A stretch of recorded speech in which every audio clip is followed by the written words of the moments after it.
Instant Maggi అంత quick కాకపోయినా, ఇన్‌స్టంట్‌గా మోమోస్ ఇంట్లో ఎలా చేసుకోవాలో చెప్తాను. మోమోస్ అనగానే గుర్తొచ్చేది చట్నీయే గదా! సో, దానికోసం టమాటోస్‌ని కాల్చేసి, పొట్టు తీసేసి గ్రైండర్‌లో వేసేసుకోండి. దాంట్లోనే green chilli, coriander, garlic, spring onion, salt వేసేసి అడ్జస్ట్ చేసుకొని టేస్ట్ చూసుకుంటూ ఫైన్ పేస్ట్ చేసేసుకోండి.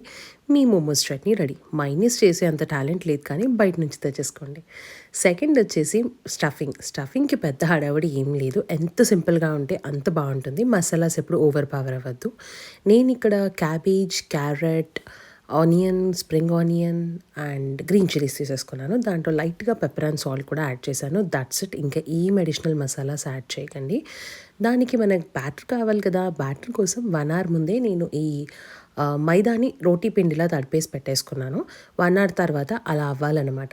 సో, దాన్ని మీరు చపాతీలా చేసేసుకోండి. రౌండ్ అవ్వాలి అని అస్సలు ట్రై చేయకండి. ఏ షేప్ వచ్చినా పర్లేదు. దాన్ని మనకు నచ్చిన షేప్‌లో మనం తెచ్చుకోవచ్చు.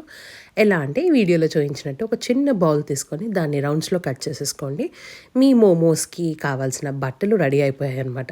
దాంట్లో మీకు ఏ స్టఫింగ్ కావాలంటే ఆ స్టఫింగ్ పెట్టుకోవచ్చు. నేను ఇందాక చూయించిన వెజిటబుల్ స్టఫింగ్ పెట్టేశాను. పెట్టేసి సైడ్స్‌కి ప్రాపర్‌గా సన్నగా ఒత్తేసుకుంటున్నాను. సేమ్ మన గర్జల కాన్సెప్ట్ అనమాట. ఆ తర్వాత 15 మినిట్స్ హ్యాపీగా స్టీమ్ చేసి